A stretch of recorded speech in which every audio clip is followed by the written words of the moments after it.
I was working abroad in Zanzibar doing a social outreach program with the local government. It was great to live on a tropical island. I really loved it there, even though I was so far away from my home. I always told my family that they had to come visit me. I grew up in Nebraska, and no one else in my family had any interest in traveling. Just me. I'm really the black sheep of the family. As soon as I graduated from college, I was out of the country working all over the world, mostly in East Africa. But as soon as I settled into my new house in Zanzibar, I knew that this would be the one place that I could convince my family to come visit. Last summer, my brothers and my mom finally agreed to come stay with me. My dad had to work, sadly, but he probably wasn't going to come anyway. Honestly, I was surprised that my mom agreed. She'd barely been outside of the States, and she was a very timid, shy woman. I wanted her to visit me and have a good time, but I was worried about her too. There were some dangerous parts to the island, and I didn't know she could handle herself. After they flew in, I picked them up and we took an Uber back from the airport to my house in Stonetown. I took them around to the markets, and I really think they were having a good time. On our first full day there, my brothers were too hungover from the night before to do anything. So I took my mom to one of the nicer beaches on the north of the island while my brother slept in my house. Mom and I didn't have any plans except for hanging out on the beach, swimming, and drinking some pina coladas. We laid out on the beach for a bit, watching the waves. There was a coconut man nearby. He had a big machete and he kept chopping into coconuts and selling them with straws. There were a few other tourists on the beach, and there were also some beach boys. If you don't know, beach boys are the local guys who walk around popular beaches, showing off their extremely chiseled physiques and flirting with older female tourists in an effort to land a sugar mama. They were so obvious about it too. These beach boys would start exercising or doing beach yoga directly in front of the tourists and smile at them periodically, waiting to be invited over. And that's exactly what happened to my mom. I had just gotten into the water to swim for a bit, and when I came back out, I saw one of those guys flexing and working out. I saw my mom smile at him and call him over, and I saw them talk to each other. The man put his hand on her shoulder and probably gave her a compliment about her giant sun hat or something. I knew I had to get over there and stop it, because beach boys like this guy would not take no for an answer. They'd always wait for you to initiate a conversation, but once that happened, they were on you like mosquitoes. I stepped between them. "Hi," I told the beach boy. "I'm Dave." The man just glared at me. He knew that I was getting in the way of his plan. "This is Malik," she said. "We were just talking. Why don't you go get us some mango juice?" The juice stand was on the other side of the beach. Obviously, she wanted me to leave.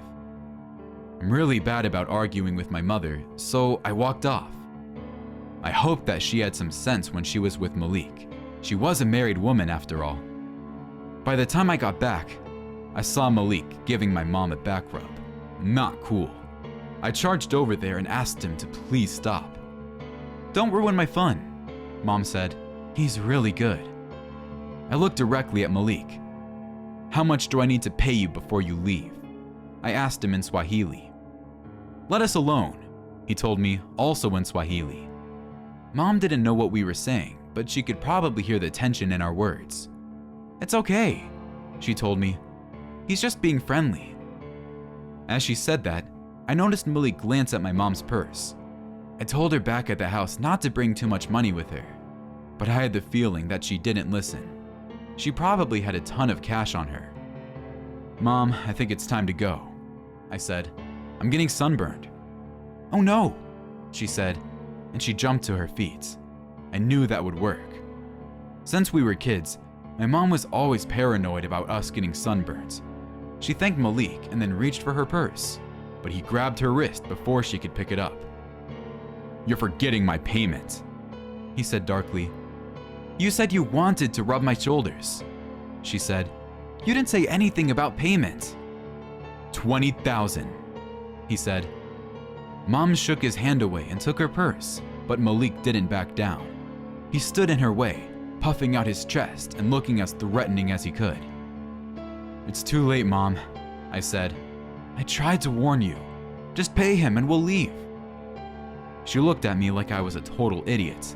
"No," She screamed and tried to walk away. Malik let her go. I thought that was the end of it, but then he ran over to the coconut man and grabbed his machete. Then he raced after us. I'd never been more scared in my life, not for my own safety, but for my mom's. Malik's eyes showed pure hate. Who knew what he was capable of? "If you don't pay me," he said. He waved the machete through the air. "Just pay him," I shouted at my mom. Okay, she said. She started digging through her purse. Malik waited for the money. He still held the machete really close to my mom's face. But instead of pulling out her cash, Mom pulled out a tiny bottle of pepper spray.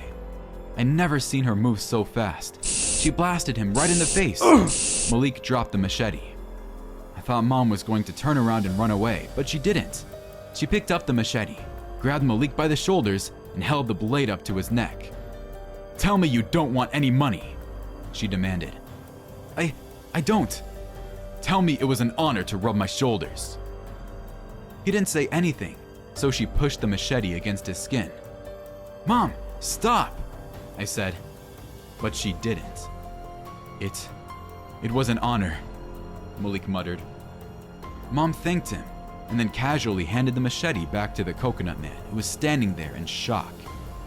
Then Mom walked back toward me, said we were going to stop at the nearest store and pick up some aloe vera for my skin, and walked away. I followed her in total disbelief. When we got back to my house, my brothers asked me if we had fun at the beach. I told them what Mom did, but they didn't believe me. For the rest of the trip, I wasn't worried about my mom at all. I knew she could handle herself. My best friend Catherine got married last summer. She decided to have a destination wedding in Cabo.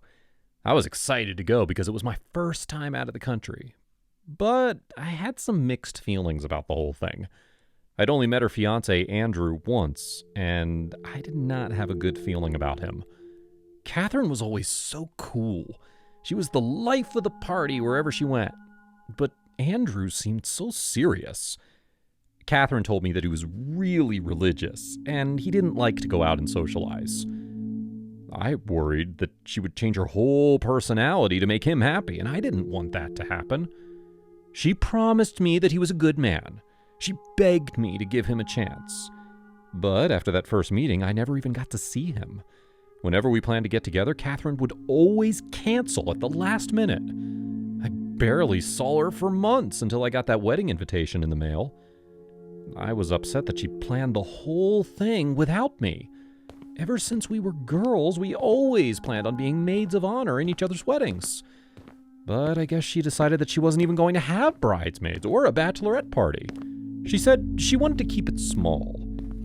The weirdest thing was that none of our other friends were invited. She said that I was the only non-relative going. Honestly, the whole thing felt weird, but of course I congratulated her and told her I'd be there. When I got down to Cabo, I checked into the beach resort that Catherine picked out. The place was so nice. It was right on the beach and really secluded from all the touristy places in the city. Catherine chose an amazing hotel, but I was kind of sad that none of our other friends were there to enjoy it. After I checked in, I called Catherine to say that I'd arrived. She told me to meet her and Andrew at the pool. When I got there, she was sitting on a lounge chair with Andrew and another guy who looked a lot like Andrew. She said his name was David, and he was Andrew's twin. He was pretty handsome, but he also had the same serious expression as his brother. They both were dressed in loose, white clothes. And I realized that Catherine was trying to play matchmaker between me and David. I tried to be nice, but I really wasn't interested. After a while, Andrew told Catherine that they needed to get back to their room. They left me and David alone. Like I thought, it was a total setup. I can't tell you how mad I was. This was a wedding. It was supposed to be all about Catherine. I did not want to be set up with her creepy fiancé's creepy brother, no matter how good-looking he was. I tried to be as polite as I could, though. I asked him questions about his family and his job, but he kept bringing the subject back to his weird church. Honestly, it sounded more like a cult than a church. I told him I'd rather not talk about religion. And then he got quiet and mumbled something about hell under his breath. I'm pretty sure he said, "This is your last chance." By that point, I'd had enough. I told him it was nice to meet him, and I stormed off. I knew that this wedding was going to be a disaster, but that wouldn't stop me from at least enjoying the scenery. I started walking along the beach, and I noticed something weird. All the other people on the beach were wearing the same loose white clothes as Andrew and David.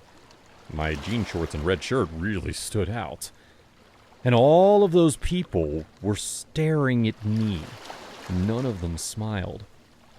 Still, I ignored the creepiness and walked along the water. I really tried to enjoy the view, but those people just would not stop staring. Eventually, I had enough and went to my hotel room. That night, Catherine knocked on my door.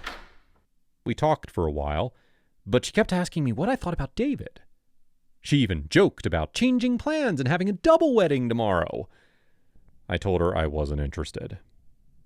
She got this offended look on her face and said, "You don't have a lot of time, you know." "Are you saying that I'm getting too old to find a husband?" I asked. This turned into an argument. The first real argument I had with Catherine since we were kids. It was awful. I had no idea why she wanted to push me and David together. And she eventually apologized and left, but I was so angry that I couldn't sleep the whole night. The next morning, I woke up and got ready for the ceremony. I should have been excited, but I really wasn't. I just wanted this to be over with. They had folding chairs on the sand, plus a little cabana thing where they would say their vows or whatever. They also had tables set up with bowls of punch. I saw that all the guests were still wearing white, except me. They lined up at the punch bowl, and Andrew served them each drinks. I got in line because there was no way I'd sit through this ceremony sober. When it was my turn for Andrew to pour me a drink, he stopped. "I heard you're not interested in my brother," he said. "Nope," I told him. "Sorry." "And you're not interested in joining our church?" "Nope," I said again. He sighed, and then poured me a drink from a separate punch bowl from everyone else. "This one's just for you, then." I took the plastic cup, a little creeped out that he poured me something that was different from everyone else. I guess he could see the look on my face because he explained, "Our church doesn't drink alcohol, but I assume you do, so here you go." I started to drink, but he told me that I had to wait until after the vows. He seemed pretty serious about it, too. Whatever. I sat in the front row and waited for the ceremony to start. Music began to play, and Catherine stepped out of the hotel, wearing a white dress that really didn't stand out next to all the other white clothes. She and Andrew walked down the aisle together, and as she passed me, she looked at the drink in my hand. Something seemed off. Her smile faded, but she kept going. Together, her and Andrew stood in front of the preacher guy, said their vows, and kissed. Then, all at once, everyone raised their glasses to drink from their cups. David, who was sitting behind me, tapped me on the shoulder and said, "Cheers." He smiled coldly at me. That's when I noticed that everyone was glancing at me, waiting to see if I'd drink. Something really strange was happening. I got a real cult vibe from this whole thing, and all I could think was that they'd put something in my drink. I pretended to sip from the cup, but I didn't let any of that punch into my mouth. "I'm so sorry," she said. "You should have accepted David. You should have joined us." Yep, this was definitely a cult, and they definitely tried to poison me because I wasn't one of them. And the worst part was, Catherine was in on it. My best friend since elementary school had tried to poison me. I was surrounded by them now, and they were all waiting for me to pass out or choke or something. I needed to get out of there, but I knew they'd stop me. So, I dropped the punch and started stumbling around as if the poison was working. Everyone started to laugh and clap. I stumbled past the crowd, and when I reached the sidewalk, I broke out into a full-on run and raced out of there. They realized I hadn't been poisoned after all, but it was too late. In seconds, I was gone. I ended up going straight to the police station, but when the officers arrived at the resort, Catherine and her entire party had already checked out. Honestly, I don't know why my best friend would agree to join a group like that, and I hope that she'll eventually come to her senses. But in the meantime, I have to be very careful in case they try to come after me again.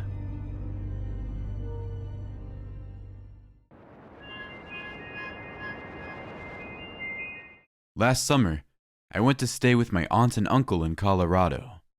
They lived in this beautiful cabin up in the mountains.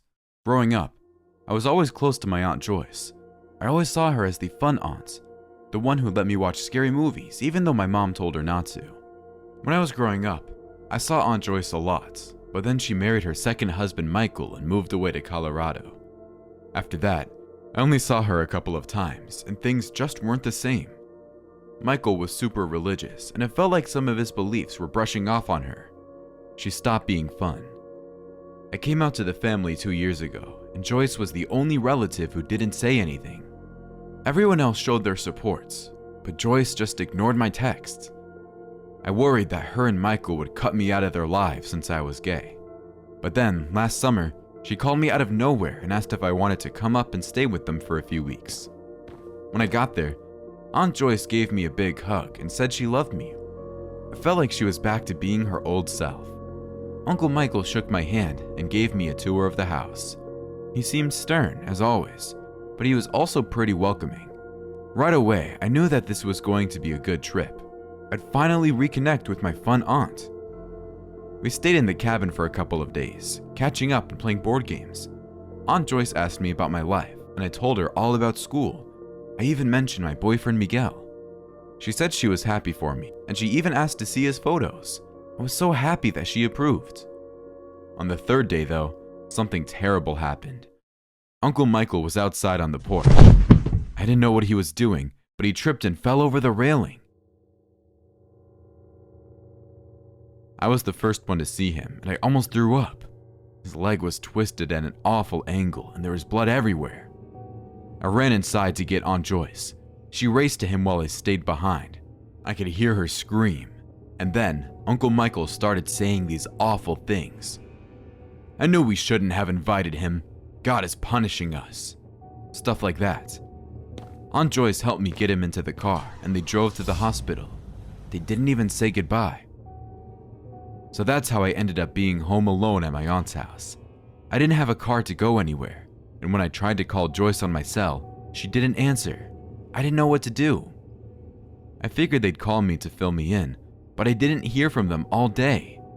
By nighttime, I was still there, alone. I waited.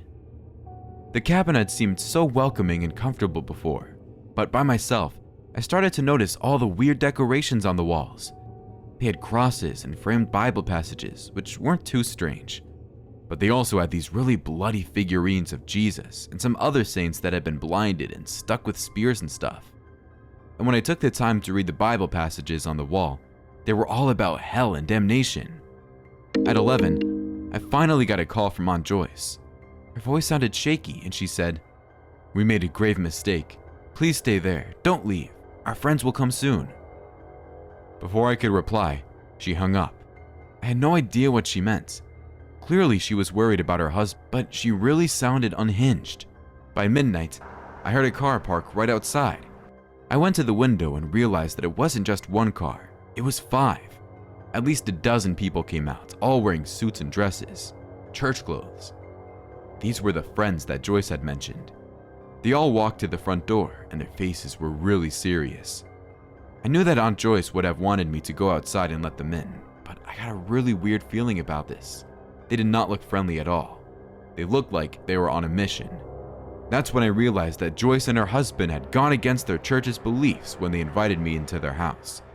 And they believed my presence here was the reason that Michael got hurt.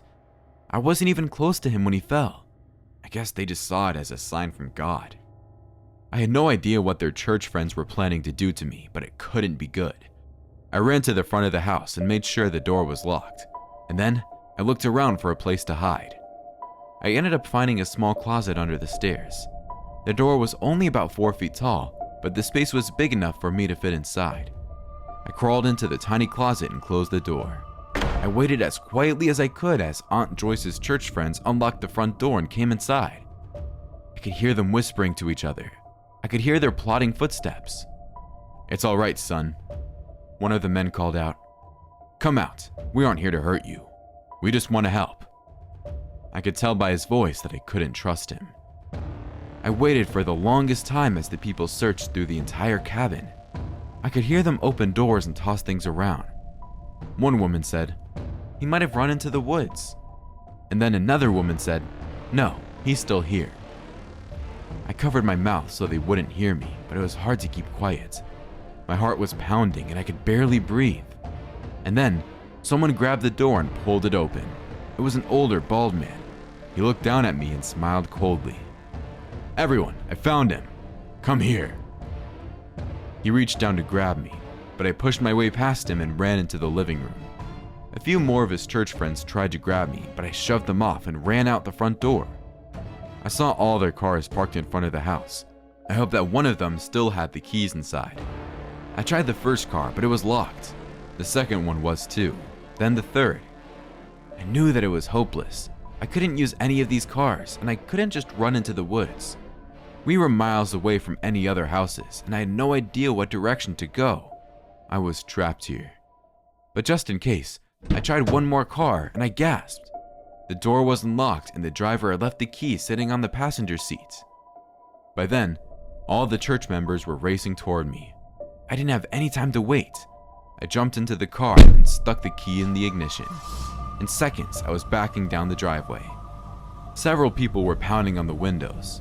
The bald man who had found me first in my hiding place screamed, "Where are you going?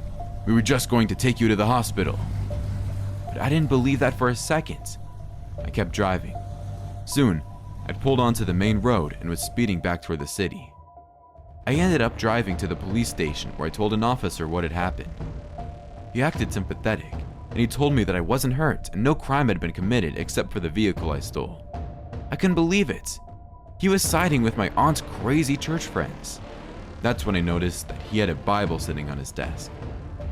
He said he'd call my aunt, but if the car's owner decided to press charges, he'd arrest me. A few minutes later, Aunt Joyce rushed into the station. Her expression was blank, but she wouldn't look me in the eyes. I asked her if she'd sent her friends to hurt me, and she said no. They were just trying to help. And how were they going to help? I asked. She didn't have an answer to that. "Look," I told her, "there's a train station a few blocks away. If you just let me go, I promise to never visit you again, okay?" She said. And that's it. I left. I never found out how bad Uncle Michael's injuries were. I never found out what Joyce's friends were planning to do to me. After that day, no one in my family ever heard from her or her husband again.